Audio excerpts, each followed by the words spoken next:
客家风情。 Learn about another voice and culture of Taiwan with We Love Hakka.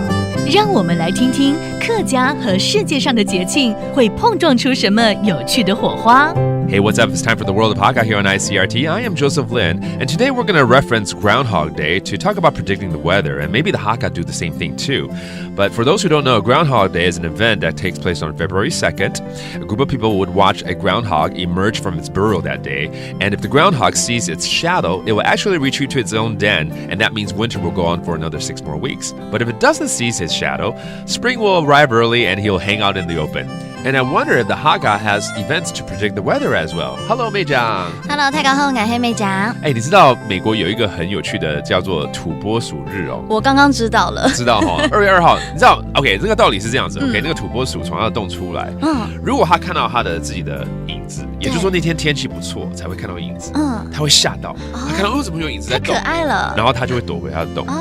OK， 那如果它没有看到的影子，表示今天是阴天，它反而会在外面逗留。而如果是阴天的话，它逗留的话，表示接下来天气会好。反倒是现在天气好，看到影子，然后再躲回去的话，表示接下来6个礼拜可能还是冬天。太可爱了，倒过来的那种道理，是那种气象预报的感觉。对，就说今天天气好，那接下来可能不好。其实客家也有这样子的道理。请说。因为以前客家是农业社会嘛，那你们是看土拨鼠从洞里面出来，我们是看虫虫，比如说拱虫、蜈蚣。因为呢，说到客家，我们会看24节气。里面有个节气叫惊蛰港车，港车的话呢，也有听到很多的谚语，比如说呢，港车不冬虫，狼都5月种，或是港车雷鸣，神代过密。这几个谚语呢，其实都代表说啊，在冬眠的动物呢，会被这个凶雷公吓醒了，被打雷吓醒。对，打雷吓醒了，那就代表说呢，可能呢，哇，春天要来了。但是如果说天气过于温暖呢，就这个虫就没有出来的话呢，然后也没有春雷的话呢，就代表春天会延后来哦。这蛮有异曲同工之妙It's so interesting. The Hakka actually has something so similar. If the centipede experience thunder and rain, they will come out and play, and that means spring is around the corner.